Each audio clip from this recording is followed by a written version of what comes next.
Let's see how we can very quickly run SQL against the CSV dataset.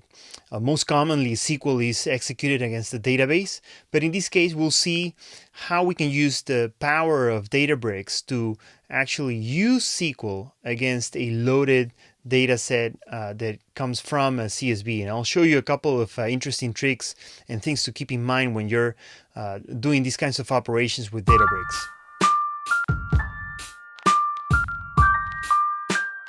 Okay, so let's start by looking at Azure Databricks. And in fact, this could very well work with any Databricks instance.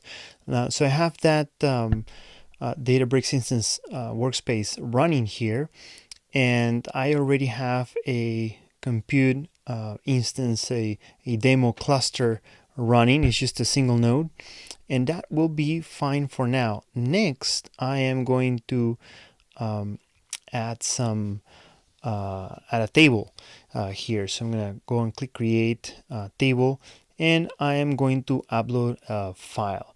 Now the file that I'm going to upload, it's a CSV file. So if I go to my other tab here, I have a repository, a GitHub repo with some files, and I do have a data set which is this one, wine ratings.csv.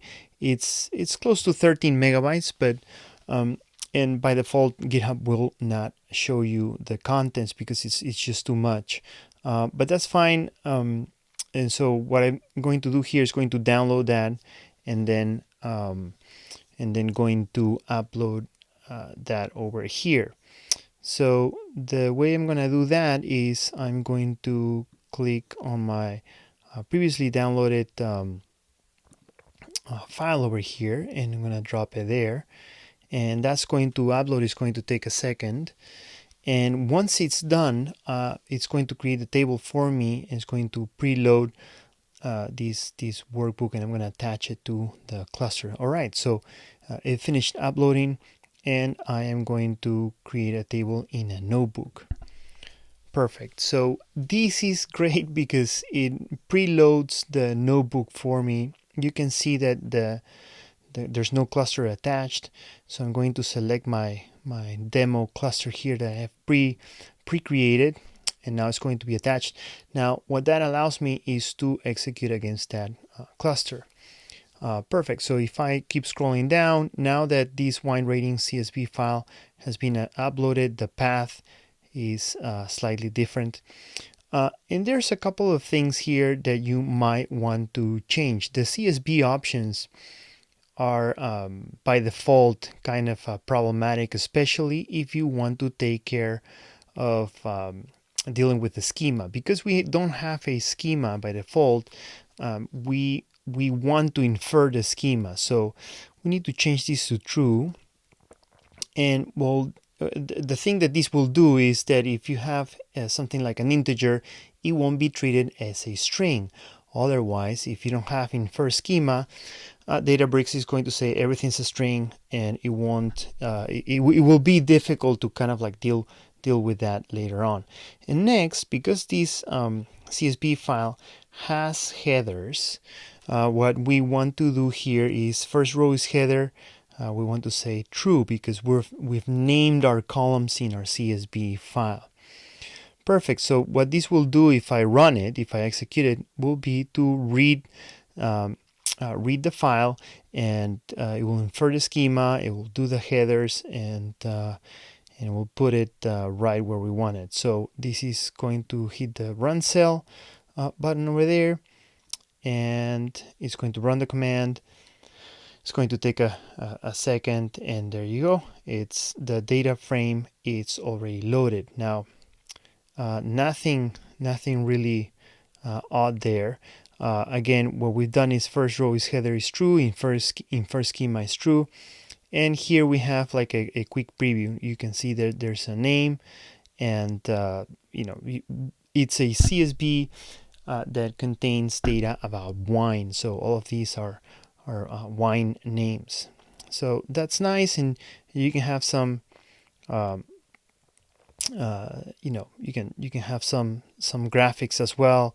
You can see some of the names, and you can play around exploring data. All right, so next what I wanted to show you is that you can create a viewer table here, and you can run that. So let's execute this in order. And I haven't done anything odd just by going through the different tables. But the really interesting thing is that we can execute SQL against this CSV file. And you can see here that we have this pre-populated with a query. So the table will be wine rating CSV. You can see there's some underscores. I'm going to run these. I'm going to say run cell, and this is going to take it's going to do a lot. Like you can see truncated results showing just first 1000 rows. Now I know that that I have several columns and several name columns. So I can say, for example, just select name from wide rating CSV and limit that to let's just say 10 results. And we can see that now we can explore data using SQL. So this is a pretty solid way to explore data in Databricks, just running SQL against the CSV, which it's not common. Like, usually you're running CSV, actually SQL against the database, and in this case you're using Databricks to execute the SQL against the CSV file. And here we have other columns as well, and you can do all kinds of different things. So for example, if we say select rating from wine rating CSV, because the CSV data has the ratings, you can see that there's several ratings there.